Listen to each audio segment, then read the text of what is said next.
Where the Wild Things Are. Stories and Pictures by Morris Sendak. This is a really old story that even I grew up with. Let's have a look. The night Max wore his wolf suit and made mischief of one kind. What's he doing with that hammer? And another. Chasing the dog, the poor dog. His mother called him a wild thing. Max said, "Urgh, I'll eat you up." And he was sent to bed without eating anything.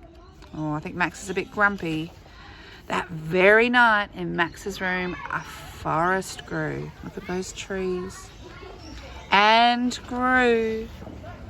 And grew until ceiling hung with vines and the walls became a world all around. An ocean tumbled by with a private boat for Max, and he sailed off through night and day, in and out of weeks and almost over a year to where the wild things are. Look at this sea monster. And when he came to the place where the wild things are, they roared their terrible roars and gnashed their terrible teeth, rolled their terrible eyes and showed their terrible claws. Look at those big monsters. Till Max said, "Be still!" And he tamed them with the magic trick of staring into all their yellow eyes without blinking once. And they were frightened and called him the most wild thing of all. And made him king of all the wild things. Look, he's got a crown and a scepter.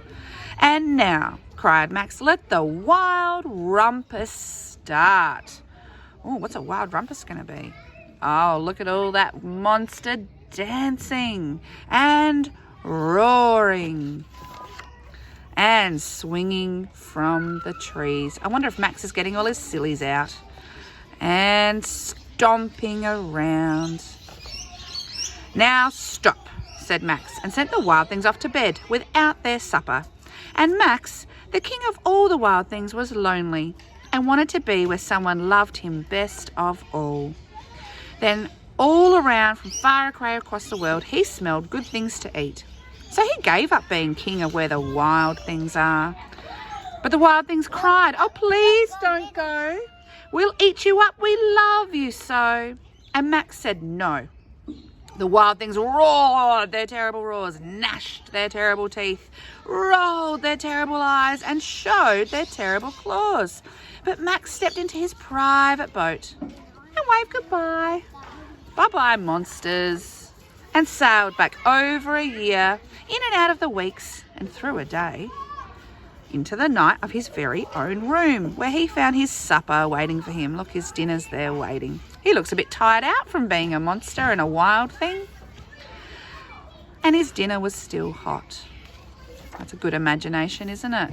I wonder if you're feeling like a wild thing at the moment.